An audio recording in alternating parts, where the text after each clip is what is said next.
Hello, what I got here today is a vintage Capehart stereo console.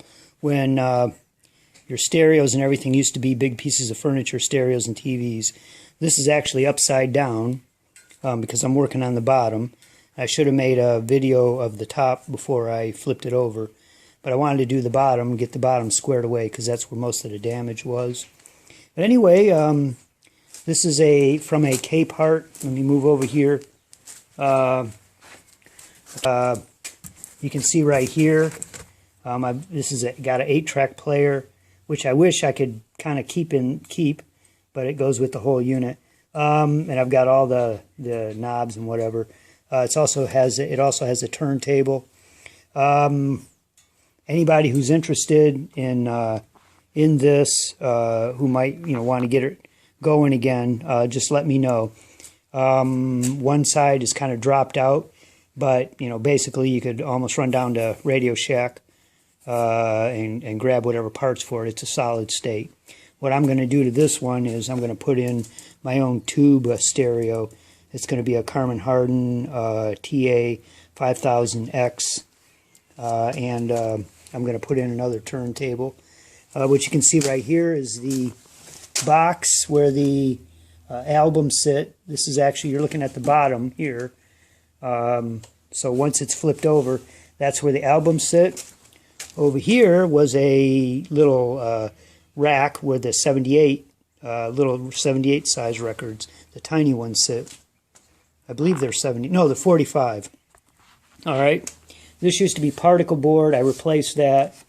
This used to be chipboard. I replaced that, which is at the top. And you can see the chipboard right here. There we go. My phone's kind of not cooperating as far as focusing. Chipboard is, as you can see, is actually little pieces of chips of wood that are glued together. And let me show you real quick here. This is what chipboard looks like when it gets wet. And this is what I took off the top. So you can see, you can literally see the little chip pieces of wood that you can flake out. When chipboard or particle board gets wet, they just tend to swell up and fall apart right away. Particle board is like sawdust that's glued together, and chipboard is like small chips of wood that are glued together. What I did here is I put in along the edge that was deteriorated. I peeled out a lot of it that was really loose, and then I went and took some finishing nail from a nail gun, little teeny nails, and I just, nailed them in along the edge, not too close to the edge, because even at this distance from the edge, sometimes they can push out. You can see, well, not too good, but you can see how it bulges out a little bit, and look at how far that is away from the edge. So you have to be careful if you're going to do that, not to put it too close to the edge. And what it does is, as you can see, it goes right down the edge. It gives, I'm going to use Bondo. This was the original edge that would sit on the carpet. And this is how deteriorated the edge is. It's all broken down. So what I did is I put these all along the edge, and that way when I put Bondo in there, I found that Bondo is pretty tough, works pretty good. It'll give the Bondo something to grab onto. It'll grab onto this pretty good by itself, but these little pins will just give it that extra staying power, because it is an edge, and there are it's going to have a little bit of weight. What I'm going to do, though, if you notice, this board that I put on right here is up a little higher than the actual original edge. See, that edge used to sit on the carpet. There's just a little bit left, fortunately.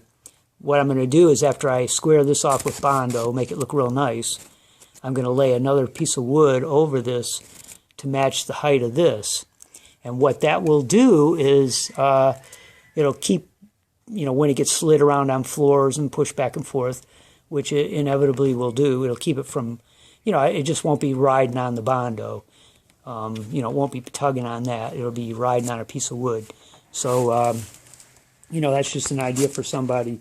What I also did is I went around and just kind of drip glue in any of the spaces along the edges. And you know, it's not a really good video, but you know, any of the edges and whatever. I let Elmer's glue run in there, and I just, you know, over the course of a few days. What I'm hoping is that it will help keep the squeaking or buzzing down. Of course, there is a chance by putting some in there that I could cause that to happen, but I'll take my chances and hope I don't end up having to flip it over or something to keep trying to put some, you know, silence, some kind of buzz or squeak. But anyway, basically, like I said, I'm going to put a new turntable there and an old, well, I'm going to get a vintage turntable and a vintage, I've got a vintage tube stereo that's being worked on right now. You can see the old speakers. I've got 3 tweeters, which I'm going to use. This bigger speaker, I'm just going to leave that idle, and I may actually pull that out so it can actually, you know, the airflow, and maybe I may see how it sounds with it out, see if I get a little bit better bass response.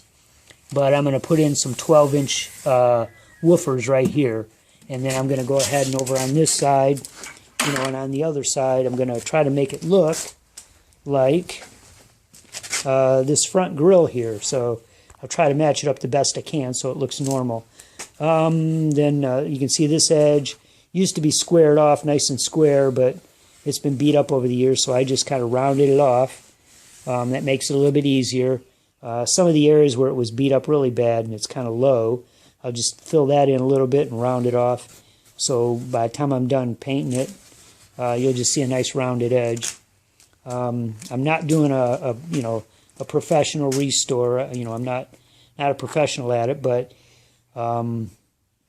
you know, so what I'm doing is just kind of like a, you know, the garage type restoration.